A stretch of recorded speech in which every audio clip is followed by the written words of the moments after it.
Hello, Mama friends. Welcome back to another amazing episode of the Mama Work It podcast. So glad you're here.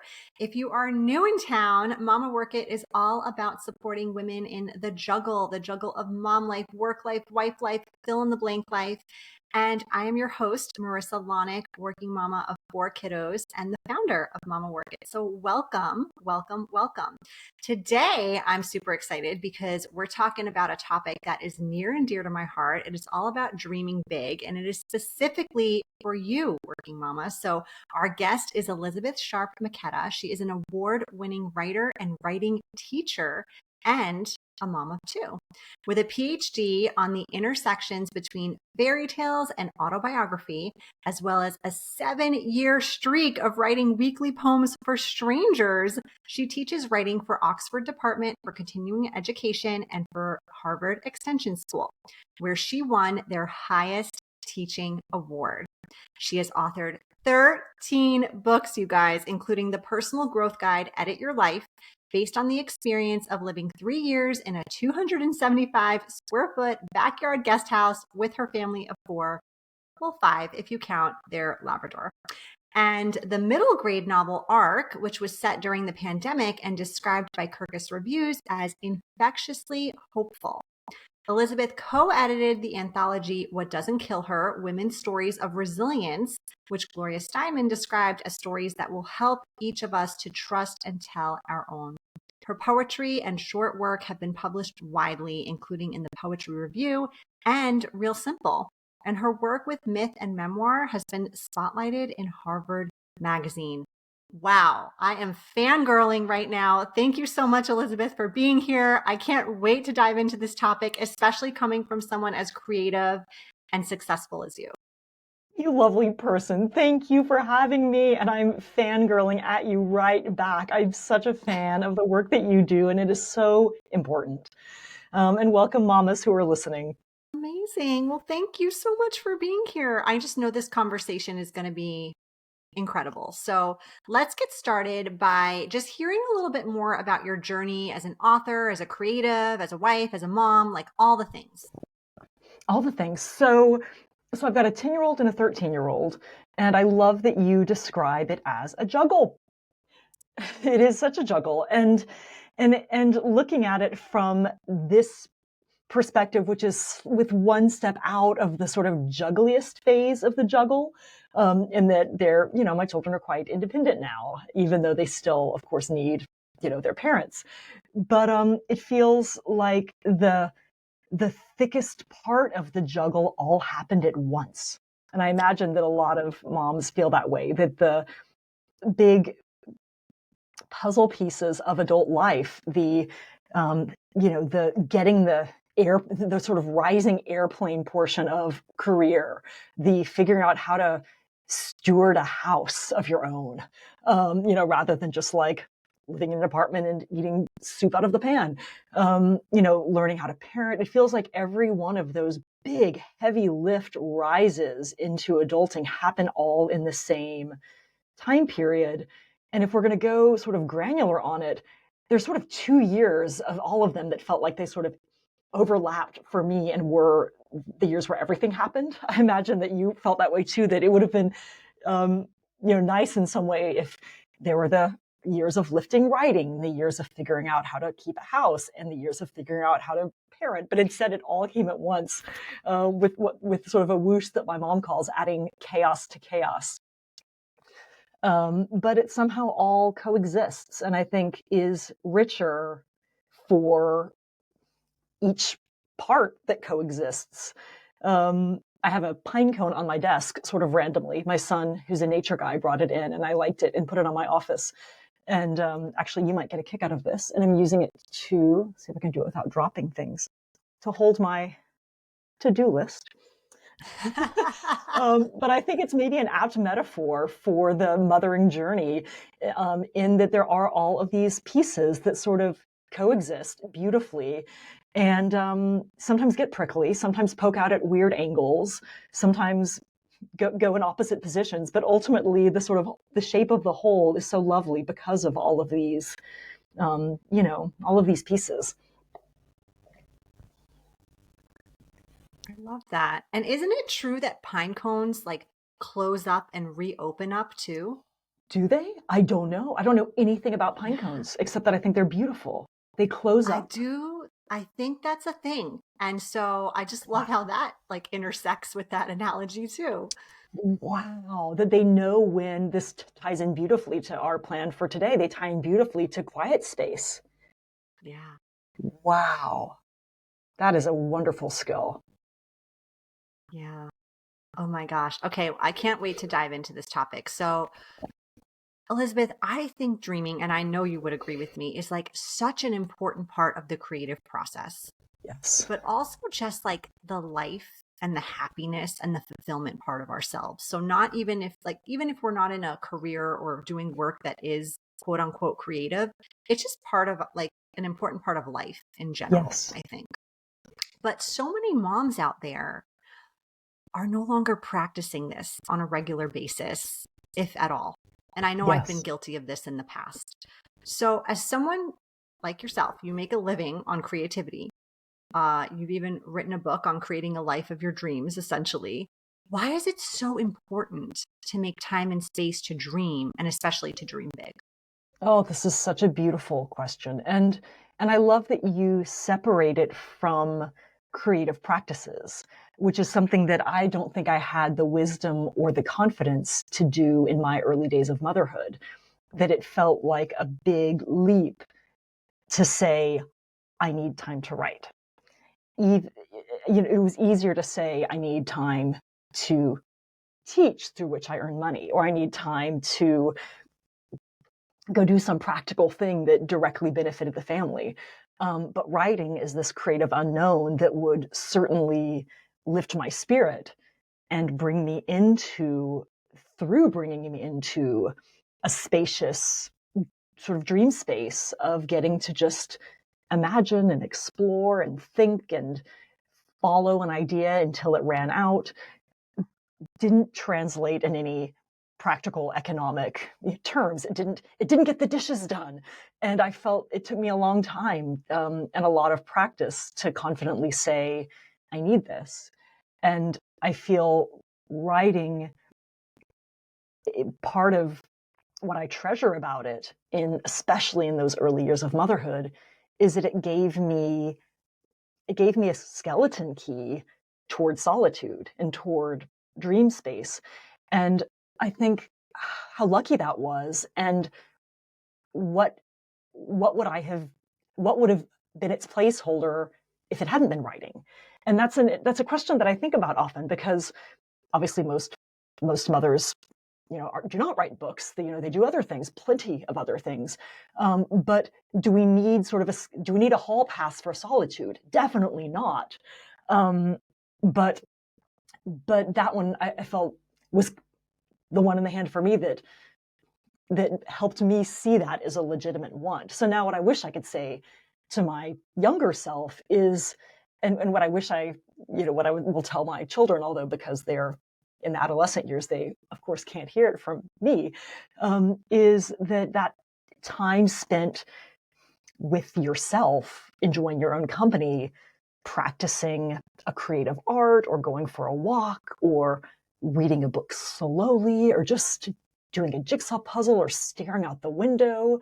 My Dutch friend calls all of these lummelen, which just means doing nothing. They're so important because a human is not a machine. A human is a creature of seasons and a creature that sometimes has high energy for others and sometimes has low energy for everything, often somewhere in between. And that by giving ourselves space for those seasons and cycles and feelings and moods and ideas, things can grow. And I want to make a nature metaphor here, but I don't even know which one to pick. But it does feel like spaciousness and dream time is when, without even meaning to, we kind of seed our imagination. We sort of fling seeds of wishes and wants and reflections and anything that doesn't have a linear, logical place in the geometry of our days. We sort of fling those seeds up. And without that space, that soil, sort of the sun and the light, they're not going to grow. And I think it's a wonderful, what I wish for all mothers is some, quiet 15 minutes a day of quiet beingness, which for me as a writer were easiest taken on the page. Journaling was my way to do Mhm. that when I felt like I couldn't sit still without, racing to the next household task or being permeable to interruption if anybody needed anything. Um, that's an important question. How do you find that in your days? How do you sort of, give yourself that space? And what have you found from, and I say this also knowing that it's always a spiral path, right? Like there are It times when is. we feel like I did it beautifully today. And then there are weeks and months where I feel like, oh, I forgot completely to do that. And I'm suffering the consequences. So it's never a one and done sort of thing. But when you're sort of giving that to yourself, what does it look like? Yeah, I couldn't agree more about that. Oh gosh. Well, nowadays it looks like walks outdoors. It looks like meditation, journaling. I have definitely struggled in past seasons. And I think that um, a lot of people out there, a lot of listeners probably struggle too, because from a society perspective, it's almost like strange to not have something to do. It's almost like boredom is seen as this negative thing. We're filling our time anytime we get it with something. And when I do a lot of time management work, and I think that when there's no intention there, like because I think even something as really crucial as doing nothing needs intentionality behind it. And I think when there's lack of intention there, like when you don't know how you want to spend your time, you end up wasting it away. So what do? We pick up our phone or we turn on the TV or we like text a friend or something. There's nothing wasteful or wrong with those things. But sometimes we're just using it as filler time instead of actually like being alone with our thoughts and ourselves, which is where those seeds grow. Like you said, the dreams happen. Like we're not giving enough space and attention, I think, because sometimes it's a little bit uncomfortable to be there. And it maybe always is when we're out of the habit, don't you think? Whether it's Sure. meditation or walking, that at first being alone with our thoughts feels really awkward. I remember this from my own days with young children, but I remember it more recently with one of my beloved friends who has a 1.5-year-old. And I was with her the first time she was away from the baby and not on a direct, practical, not on a mission to like run to the Mm, pharmacy and back. And my husband and children stayed with the baby and said, yeah, we've got her until next feed, see you in an hour and a half. And I walked out and my friend just went completely still at the street corner she looked like she was about to cry. I think she did cry a little because she said, I have no idea what I want to do. I, it's been over a been year since there. I've had this freedom. Right. It's a Yeah. weird fight, flight, freeze. It's a panic to the system, isn't it? To be Yes. on that sort of autopilot. And I think that the behavior of, picking up the phone, again, nothing wrong with it, but it is an autopilot behavior that postpones the discomfort of asking, what now? And it's really hard to slow down when you're Yeah, constantly feeling rushed. really hard. Hmm. And dreaming requires a level of slowness. Yes, absolutely. Absolutely. Which, as you say, is not favored by the speed of life today. Yes. And when we are in the necessary responding mode that we have to be in to meet our children's needs when they're very little. Right. Somebody spills their yogurt, somebody is hungry, the baby needs to breastfeed. We sort of move from need to need to Mhm. response.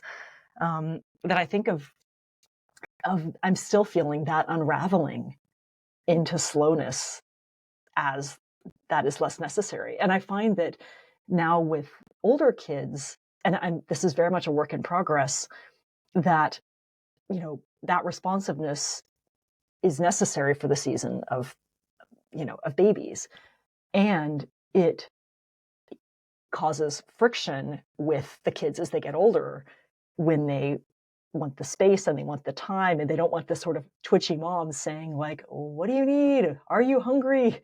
Do you need this? And may I share with you a theory that I've developed about fairy tales and teenagers Yeah. that I think that I find actually really kind of comforting and empowering to the idea that mothers need to give themselves space and give their kids space. So I've studied fairy tales for about 20 years, and I love them. And I think they're spooky and weird and wonderful and fun to tell to children, fun to write with, fun to think with. And one of the fixtures of any fairy tale that probably everyone in here will recognize the moment I mention it is that most of them that are heroine driven start with, once upon a time, there was a little girl, a lovely girl who lived with her mom and dad. They loved her very much, but then the mother died. By the end of the Yes. first paragraph, they knock off the Why mother, does right? that always happen? Always. The mother's off. Always. And and there's even a great article in The Atlantic called "Why Are All the Cartoon Mothers Dead?" That explores this. It's a great, and it has a list of like 30 of them, like Bambi's mother, the mother in the, on and on and on. It's really interesting. It's such a fairy tale fixture. And I remember noticing this with my own children because I told them so many fairy tales when they were little, that I would hear them making up stories and doing little plays with their stuffed animals. And they would, and again, their stories were, okay, so let's pretend that we are a pair of squirrels and we live in a sequoia and our mother just died. And now we're going to, like, that was always, it's always the first sentence. And I mean, it's ridiculous, but that's how the story begins. And usually in the heroine-driven fairy tales, the conflict begins as soon as the father remarries and the stepmother shows up. And depending on the fairy tale, she either says, "Oh, husband, there's not enough food. We need to send our children into the woods. Otherwise, they'll eat us out of house and home," which becomes a Hansel and Gretel. Or, "Oh, husband, this daughter is a threat to the welfare and beauty of my own two daughters," hence Cinderella. Let's make her the maid so that she doesn't threaten my offspring, etc. But always there's some conflict between the intergenerational conflict between woman on woman. And so I've always thought this was interesting, and the sort of action of the girl, the heroine, goes from sort of safe mother, good mother, and then tension with terrible stepmother. And then somehow we kick off the terrible stepmother triumph. Sometimes something horrible happens to her, like she gets her eyes pecked out by a dove, or she gets turned into a statue, or she has to dance to death in red hot shoes. These stories are like ridiculous. And in the end, the girl is safe in the arms of the prince. So no story because she's safe on one end. No story because she's safe. And all of the story where she grows and changes, essentially her coming of age story, is without the sort of safety of the mother or the prince. So this is just the structure of fairy tales.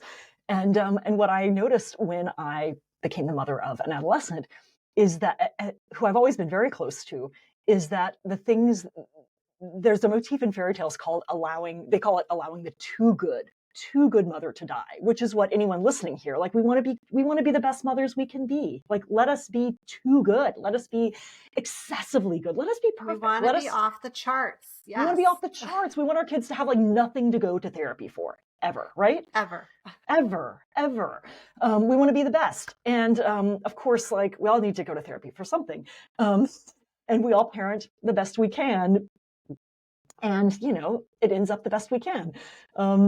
And anyway, so what I have come to think is that fairy tale motif exists because when the girl becomes an adolescent, the mother stands in the way of her dream, her essentially envisioning the kind of woman that she needs to be. So she needs to have this, dream of who she will be. And it might be, that she loves the ocean, or she loves art, or she loves horses, she loves something.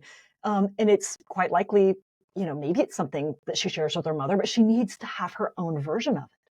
Or it might be something that her mother doesn't understand at all. And if her mother comes in and says, "Should we go horseback riding together?" the mother's really encroaching in this girl's vision for who she Right. needs to be. And so the better the mother of the adolescent becomes in terms of like, let's go do this. Here's some advice. Why don't I get us a mother-daughter journal for us to fill out together? The more she sort of takes the oxygen out of the girl's ability to have the story and becomes the evil stepmother. Wow. Isn't that interesting? I think it's true, though. This is something I need to think more about. I think that's what I'm learning. That's what I'm trying to figure out now. But I think that the art of giving space to teenagers, especially our daughters, is really the difference between, and of course they're going to remember us with love no matter what happens. But I think it's the difference between whether we feel in our own house like the too good mother or the stepmother. We need to, like, and this sounds awful, like sort of die's too strong a word because we're still alive and making dinner, but we need to give them plenty of space, right? Yeah. Which is nice because then we get that space, but it is hard to change that thinking. Yeah, absolutely. Oh, wow. I'm going to dwell on that later. All right. I want to talk a little bit about your book, Edit Your Life. This really helps you get to a better space of work-life balance and consequently open up the doors for dreaming again. So if our listeners, who I imagine are maybe going through a struggle of finding that time and space to be able to dream, this book would be a good resource. But can you talk us a little bit through the process of what you write about in that book? Yes, I would love to. So the book is called Edit Your Life, and I wrote it it was published I wrote it largely during COVID, and the catalyst for the book was our experience moving into a much smaller house so that we could focus more on the things that we loved and enjoyed as a family and less on the things that had been filling our days but not giving us that kind of joy and energy. And because I'm a teacher and have been a teacher for half of my life, the book took form in what essentially is kind of a course, sort of an 8-step course for identifying what is that thing or those things that mean the most to you, that you want to look back on your life and remember so well and so clearly and have that space to really appreciate. Because I think all of us have that feeling of having days that are so packed with emotion and with beauty, like spend a day with a toddler. It is a beautiful day. There's more beauty than you can possibly digest or remember. And you need sort of an exhale. You need a space to look back and sift through it and say, here, this happened. This I remember. And we often don't have, it's hard to get that space. So the book asks us to think of how we might do that with our life. So it's divided into 3 parts. And the first one is examine your life. And it's about the 3 steps of that I ask my students to do when editing a book, which is not to race in and say, let us change everything, but to first just look closely, which, like dreaming, is a lot harder. It requires so much slowness. It requires incredible care and attention and willingness to just not do anything, sit on our hands and just notice. And so the first question is ask, what is it? What is your life? Pure neutral summary. And we can imagine doing the same for a book. What is this book doing? What happens? What's the story? Who tells it? Just sort of look at the life as neutrally as we can. And often in both life and writing, that first step is can be kind of an uncomfortable reckoning, but incredible insights can drift up. One of the women I did this with, who has 3 children and owns, I think, 4 businesses and manages maybe 17 people and has just a lot going on, did the first step. And before doing any of the other steps, realized just by observation that she never had a meal with her family because she always had her phone next to her plate. and she had 17 people reporting to her.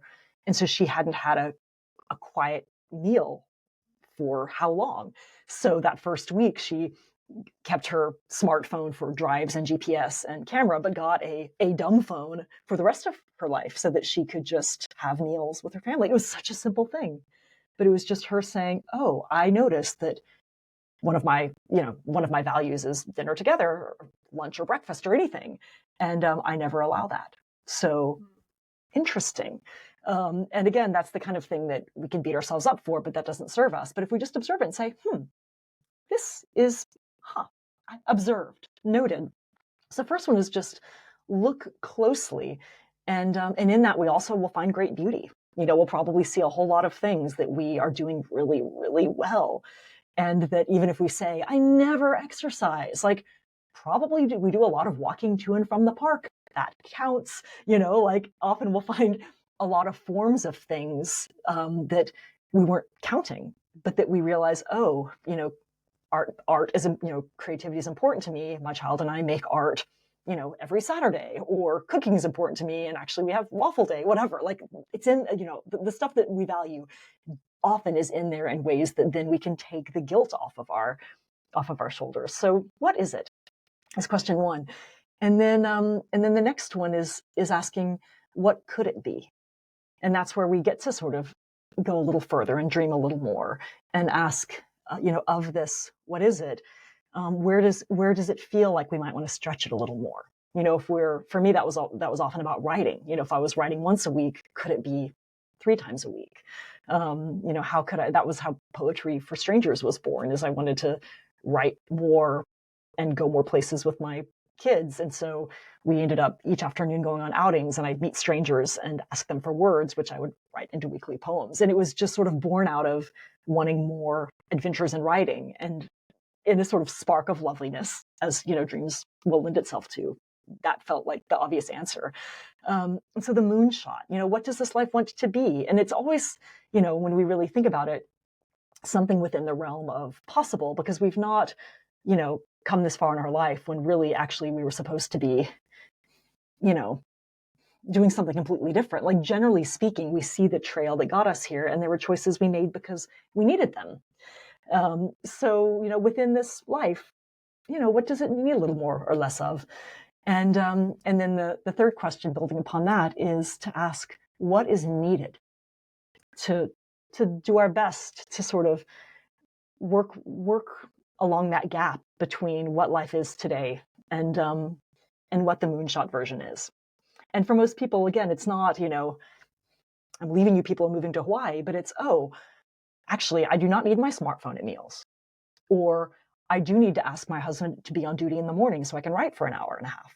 Or if he's going to be asleep, I need to find a cafe that opens at 6 a.m. It's often things very small that fix a need that reveal, that has revealed itself as being more important than maybe we initially thought. So those are the first 3, is, to examine our life with an eye for what is it, and what is it trying to be, and what does it need in order to take one kind of gentle step toward that. And then the second part is sort of goes a little more into the weeds. And it may be, again, that the first part is all plenty of people need. But for people that have more specific goals, the second part looks at how we might edit for a life that feels sort of simpler and more clear, or one that involves more sort of growth in a given direction, starting a podcast, going back to school, sort of growing in some specific way. And then the next is if we want to editing for generosity. How are we thinking about our lives as gifts for others?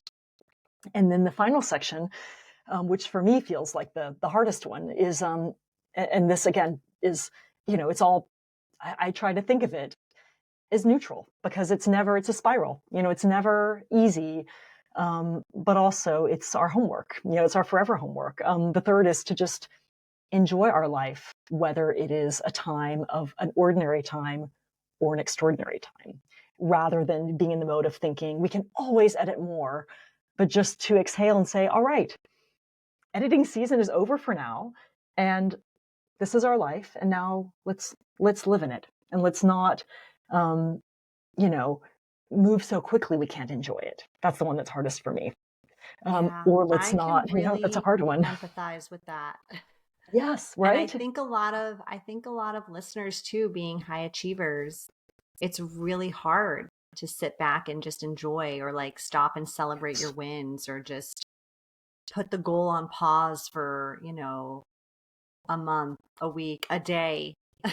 A day. It's Yes, challenging, but yes, I very. I think that's really, really important So advice. important. It is Yeah, very important. And most of the days, if we're lucky, are ordinary days, but there are, of course, some days that are extraordinary. Something where our attention needs to go. I think about really, you know, the whole the whole first 2 years, I think, after having a baby are extraordinary. No one's sleep is what we might expect it to be the rest of our life. right. Everything is. And so again, I think our body registers it as a crisis, even if it's a love saturated, beautiful, beautiful crisis. It's hard to then, wake up and expect ourselves to have like a nice disciplined exercise routine and get all of our work done on time. Like it's just not going to feel reasonable in the way that Right. we as hardworking moms have, we have to expect different things. And so thinking about, what is ordinary, what is extraordinary. If we're going to tilt one way for, an era, at some point we're going to tilt in another way. So we can Mhm. maybe be patient with the tilt, which again is not easy, but I think it gives us grace to, to recognize the challenges of a given era, knowing it will change and give way to Yeah. something else. It's also really hard to dream to your full potential when you feel like you are stressed, overwhelmed, Yes. constantly on the go, constantly working towards Yes. something. So it's Yes. like you'll never know the potential of the next best thing if you don't give yourself that space as a prerequisite to get Yes. there. That's so wise. That is so, so wise and so true that these moments, the whole era goes so quickly. All of life goes so quickly. But in these moments of just pausing to let it be, to think about it, to dream about it, we're able to sort of feel our lives in a different way. One of the writers who I think of as having been my continuing education for adulthood is Laura Vanderkam, Oh, who, yeah. do you know, yeah, who seems like she'd be a wonderful one that I'm sure you two would have a blast in conversation. She's got 5 children and she's looked at these questions of time and happiness and mostly sort of the relationship between those two. And one of the things that I have loved in her book is how she talks about how we remember things. And I think that when we're going, we are packing in as many things as we can, and we're putting a lot of pressure on what she calls the experiencing self, who goes to the ice skating rink, Hmm. goes to work, reads the bedtime, who's in the moment, who's walking in the rain to the park. Um, but what she says makes a good memory in terms of like the science of the brain is that we also engage in sort of equal parts the anticipating self and the remembering self. So we can think of it often as like, maybe as like, I think an example would be planning a vacation, taking the vacation, remembering the vacation gives more kind of, packs a bigger punch in terms of how we think back on it than if we just go on one that someone else planned and then go on another one and go on another one and don't reflect on any of them. Yeah, And I that's a love that great as sort of a example. challenge to think of each event as requiring kind of like an aura of, like a little Hmm. bubble around it to look Yeah, forward and back. love that. Elizabeth, this has been such an amazing conversation. We're going to dive in for just our last few minutes on our lightning round, where we're going to ask you just some random, fun, personal questions. Are you I love ready? it. I'm ready. Okay, very important question. Here we go. Nail salon, hair salon, or spa? You can only pick one place to visit for the rest of your life. Which one is it? Spa massage every day. All day, every day. All Yes. day, every day. All day, every day. What if you could have any superpower? What would it be? Oh, patience, like patience, glacial patience with everybody and with myself. And like So also good. waiting in line with like the phone, Yeah. changing your phone carrier. Yeah. What book are you reading right now? This one I'm actually very intrigued by. Yes, so many, always too many. I do not finish every book that I start. On my desk right now is I'm reading Sarah Wilson, This One Wild and Precious Life, which feels sort of like a kick in the pants about sort of like environmentalism and its impact on, how we live. Um, and also a really interesting book, and I can't remember the name of the author, but it's called I Who Have Never Known Men. And it's like a dystopian, like women. I'm not sure what it's about yet, but it's like really beautifully written. I think it's a French author from maybe like 60 years ago. Um, and also Psychology of Money, because 3 of my students recommended it this summer. Hmm. And finally, I'm on page 6 of reading Harry Potter y la Piedra Filosofal in Spanish, because I'm trying to improve my Spanish. Wow. That's awesome. Yeah, we just finished the Harry Potter series. I had never read them when they first came out. And with my 10-year-olds, I have 10-year-old twins, we started reading them a few years ago. I have read almost every one of those books aloud. They're so fun aloud, aren't they? They're so consumingly like you're in the world. Yes. Fun, hard on your throat. Yes. Yes. It's a lot of words, but no, I love that we did that together. Mm. We did cheat a little on the last one. We did the audiobook for that one, but I think we were Yes. just so eager to get through it and we're in the car a lot. So, it worked for us. It works. And it's all get whichever form you get your story, like Yes. sauteed or Yes. baked, audio, like it's all the same. Oh, they're so wonderful to read aloud. Yeah. Yeah. Yeah. I really enjoyed it. All right. Last question. What is something most people don't know about you? Oh my gosh. Can I tell you 2 and they're both athletic? Yes. Go for it. One that surprises a lot of people is that I was, um, in my high school days, the best field hockey goalie in Texas. Which is Amazing. ridiculous because now my exercise is pretty much like 10 minutes of yoga here and there and like a pretty slow walk. But I was like crazy good at field hockey. So that's kind of funny. And then the other thing, which is maybe even more surprising, before I was a field hockey player, I had a year as a Texas cheerleader, and a Texas high kick knocked out this tooth. So this is a fake tooth. So those are 2 things that are maybe surprising.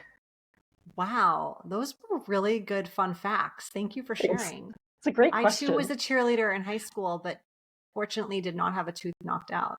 Excellent. You've got great teeth. As do you. Thanks. All right, Elisabeth. Well, before we officially say our goodbyes, can you tell our listeners where they can find you, where they can find your book? Yes, so my website is always updated, elisabethsharpmcketta.com, Elizabeth with an S. And I'm really not on social media a lot. I'm in the sort of category of the population that sort of has to put a note to do, like an item on my to-do list saying like, remember to post on, which I maybe do once a month. But when I am on social media, it's Instagram, also under my full name. And my books are at a lot of bookstores, and my teaching is also listed on my website in their private workshops and then the 2 universities. And I would welcome emails from listeners or readers about anything. Awesome. Well, thank you so much for sharing all this beautiful insight and more about your story. We really appreciate you being here. I really appreciate you having me. This has been such a wonderful discussion, and I've just loved it. Thank you.